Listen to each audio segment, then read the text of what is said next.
जयकारा शेरावाली दा बोल सांचे दरबार की जय। अथ अष्टाविंशो अध्याय। श्री रामचरित वर्णन।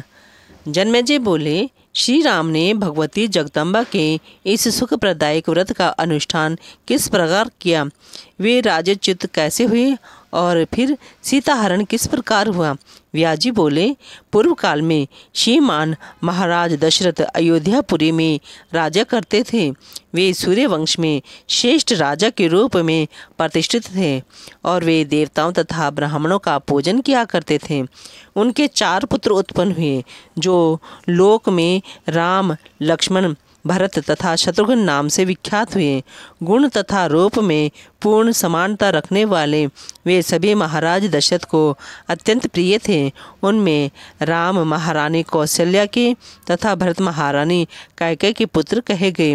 रानी सुमित्रा के लक्ष्मण तथा शत्रुघ्न नाम वाले जुड़वां पुत्र उत्पन्न हुए। वे चारों किशोर अवस्था में ही धनुष बाणधारी हो गए। महाराज दशरथ ने सुख बढ़ाने वाले अपने 4 पुत्रों के संस्कार भी संपन्न कर दिए। तब एक समय महर्षि विश्वामित्र ने दशरथ के यहाँ आकर उनसे रघुनंदन राम को मांगा। महाराज दशरथ ने यज्ञ की रक्षा के लिए लक्ष्मण सहित 16 वर्षीय पुत्र राम को विश्वामित्र को समर्पित कर दिया। प्रिय दर्शन वे दोनों भाई मुनि के साथ मार्ग में चल दिए। रामचंद्र जी ने मुनियों को सदा पीड़ित करने वाली तथा अत्यंत भयानक रूप वाली ताड़का को रास्ते में ही मात्र एक बाण से मार डाला। उन्होंने दुष्ट सुबाहु का वध किया तथा मारीच को अपने बाण से दूर फेंक कर उसे मृतप्राय कर दिया और यज्ञ रक्षा की। इस प्रकार यज्ञ रक्षा का महान कृत्य संपन्न करके राम, लक्ष्मण तथा विश्वामित्र ने मिथिलापुरी के लिए प्रस्थान किया। जाते समय मार्ग में राम ने अबला अहिल्या को शाप से मुक्ति प्रदान करके उसे पाप रहित कर दिया। इसके बाद वे दोनों भाई मुनि विश्वामित्र के साथ जनकपुर पहुंच गए और वहां श्री राम ने जनक जी द्वारा प्रतिज्ञा के रूप में रखे शिव धनुष को तोड़ दिया और लक्ष्मी के अंश से उत्पन्न जनक नंदनी सीता के साथ विवाह किया। राजा जनक ने दूसरी पुत्री उर्मिला का विवाह लक्ष्मण के साथ कर दिया। शील संपन्न तथा शुभ लक्षणों से युक्त दोनों भाई भरत तथा शत्रुघ्न ने कुशध्वज की 2 पुत्रियों मांडवी तथा श्रुति कीर्ति को पत्नी रूप में प्राप्त किया। हे राजन, इस प्रकार उन 4 भाइयों का विवाह मिथिलापुरी में ही विधि विधान से संपन्न हुआ।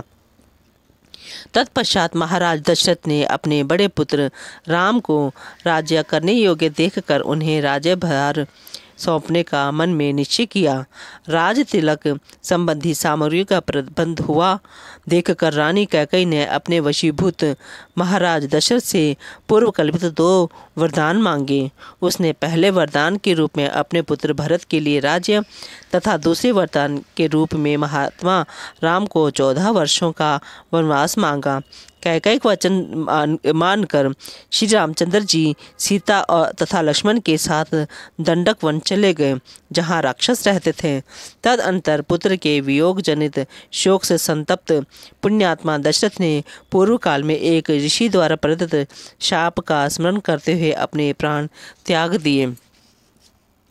माता कैकेयी के कृत्य के कारण पिताजी की मृत्यु देखकर भरत जी ने भाई श्री राम का हित करने की इच्छा से अयोध्या का समृद्ध राज्य स्वीकार नहीं किया। उधर पंचवटी में निवास करते हुए श्री राम ने रावण की छोटी बहन अतिशय कामातुर शूर्पणखा को कुरूप बना दिया। तब खरदूषण आदि राक्षसों ने उसे कटी हुई नासिका वाली देखकर अमित तेजस्वी राम के साथ घोर संग्राम किया। उस संग्राम में सत्य पराक्रमी श्री राम ने मुनियों का कल्याण करने की इच्छा से अत्यंत बलशाली खर आदि राक्षसों का संहार कर दिया। तत्पश्चात लंका जाकर उस दुष्ट शूर्पणखा राम के द्वारा खरदूषण के संहार का समाचार रावण से बताया। वे दुष्ट रावण भी संहार के विषय में सुनकर अत्यंत क्रोधित हो उठा और तब रथ पर सवार होकर वह मारीच के आश्रम में पहुंच गया। सीता हरण के उद्देश्य से रावण ने मायावी मारीच को असंभव स्वर्ण मृग बनाकर सीता को प्रलोभित करने के लिए भेजा।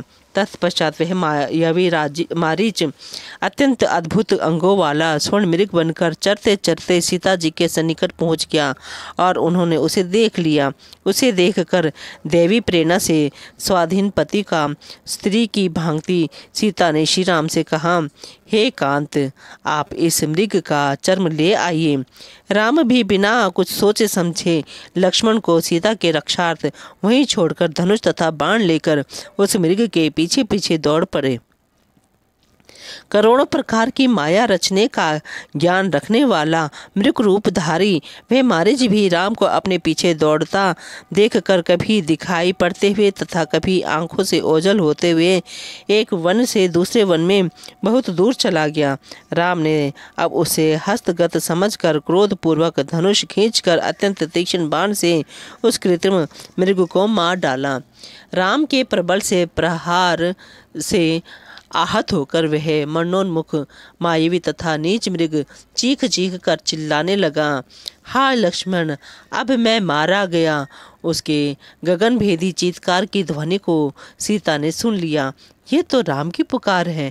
ऐसा मानकर उन्होंने दुखी होकर देव लक्ष्मण से कहा, हे लक्ष्मण, ऐसा प्रतीत होता है कि वे रघुनंदन राम आहत हो गए हैं, अतः तुम शीघ्र जाओ।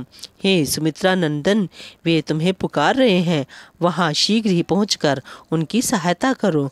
तब लक्ष्मण जी ने सीता से कहा, हे माता, राम का वध ही क्यों ना हो, मैं आपको इस आश्रम में इस समय असहाय छोड़कर वहाँ नहीं जा सकता। हे जनक नंदिनी, मुझे राम की आज्ञा है कि तुम इसी आश्रम में रहना। उनकी आज्ञा का उल्लंघन करने से मैं डरता हूँ, अतः आपका सामीप्य नहीं छोड़ सकता। हे शुचिस्मिते, वह मायावी भगवान श्री राम को बहुत दूर दौड़ा ले गया है। ये जान करके मैं आपको छोड़कर यहाँ से एक पग भी नहीं जा सकता। आप धैर्य धारण कीजिए। मैं तो ऐसा मानता हूँ कि इस समय संपूर्ण पृथ्वीलोक में श्री राम को मारने में कोई समर्थ नहीं है।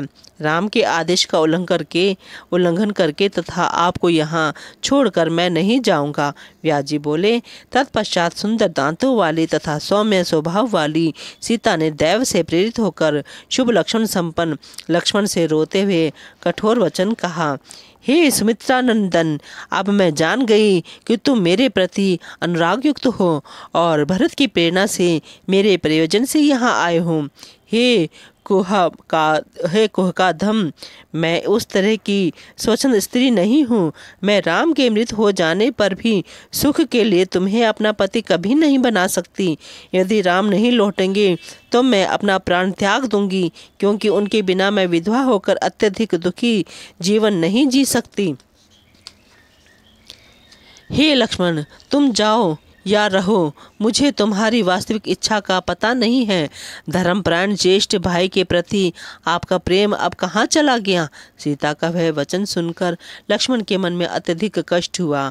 रुदन के कारण रुंधे कंठ से उन्होंने जनक नंदिनी सीता से कहा, हे भूमि कन्ये, आप इस प्रकार के अति कठोर वचन मेरे लिए क्यों कह रही हो। मेरा मन तो यह कह रहा है कि आपके समक्ष कोई अनिष्टकर परिस्थिति उत्पन्न होने वाली है। व्यास जी ने कहा, हे महाराज जन्मेजय, ऐसा कहकर अत्यधिक विलाप करते हुए वीर लक्ष्मण सीता को वहीं छोड़कर चल दिए और अत्यधिक शोकाकुल होकर बड़े भाई राम को चारों ओर देखते हुए आगे की ओर बढ़ते गए। इस प्रकार लक्ष्मण के वहां से चले जाने पर कपट स्वभाव वाले रावण ने साधु वेश धारण कर उस आश्रम में प्रवेश किया। जानकी उस दुष्टात्मा रावण को सन्यासी समझकर आदरपूर्वक वन्य सामग्रियों का अर्घ्य प्रदान करके भिक्षा देने लगी। तब उस दुरात्मा ने अत्यंत विनम्र भाव से मधुर वाणी में सीता जी से पूछा, हे पद्मपत्र के समान नेत्रों वाली प्रिये, तुम कौन हो और इस वन में अकेली क्यों रह रही हो। हे वामोरु, तुम्हारे पिता कौन हैं और तुम्हारे भाई तथा पति कौन हैं।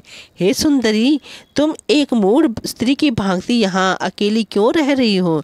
हे प्रिय, इस निर्जन वन में क्यों रह रही हो। तुम तो महलों में निवास करने योग्य हो। देवकन्या के समान कांति वाली तुम एक मुनि पत्नी की भांति इस कुटिया में क्यों रह रही हो। व्यास जी बोले, हे राजन, उसका यह वचन सुनकर विदेह तनिया सीता जी ने मंदोदरी के पति रावण को दैववश एक दिव्य सन्यासी समझकर उत्तर दिया। दशरथ नामक लक्ष्मी संपन्न एक राजा हैं। उनके 4 पुत्र हैं। उनमें सबसे बड़े पुत्र जो राम नाम से विख्यात हैं, वे ही मेरे पति हैं। कैकेयी ने महाराज दशरथ से वरदान मांगकर राम को 14 वर्ष के लिए वनवास दिला दिया। वे अपने भाई लक्ष्मण के साथ अब यहीं पर रह रहे हैं। मैं राजा जनक की पुत्री हूँ तथा सीता नाम से विख्यात हूँ। शिवजी का धनुष तोड़कर श्री राम ने मेरा पाणी ग्रहण किया है। उन्हीं राम के बाहुबल का आश्रय लेकर मैं निर्भीक होकर इस वन में रहती हूँ। एक स्वर्ण मृग देखकर उसे मारने के लिए मेरे पति गए हुए हैं। अपने भाई का शब्द सुनकर लक्ष्मण भी इस समय उधर ही गए हुए हैं। उन्हीं दोनों के बाहुबल से मैं यहाँ निडर होकर रहती हूँ। मैंने आपको वनवास संबंधी अपना संपूर्ण वृत्तांत बता दिया। अब वे लोग यहाँ आकर आपका विधि पूर्वक सत्कार करेंगे। सन्यासी विष्णु स्वरूप होता है, इसीलिए मैंने आपकी पूजा की है। राक्षसों के समुदाय द्वारा सेवित इस भयंकर जंगल में यह आश्रम बना हुआ है। इसलिए मैं आपसे यह पूछती हूँ कि त्रिदंडी के रूप में इस वन में पधारे हुए आप कौन हैं? आप मेरे समक्ष सत्य कहिए।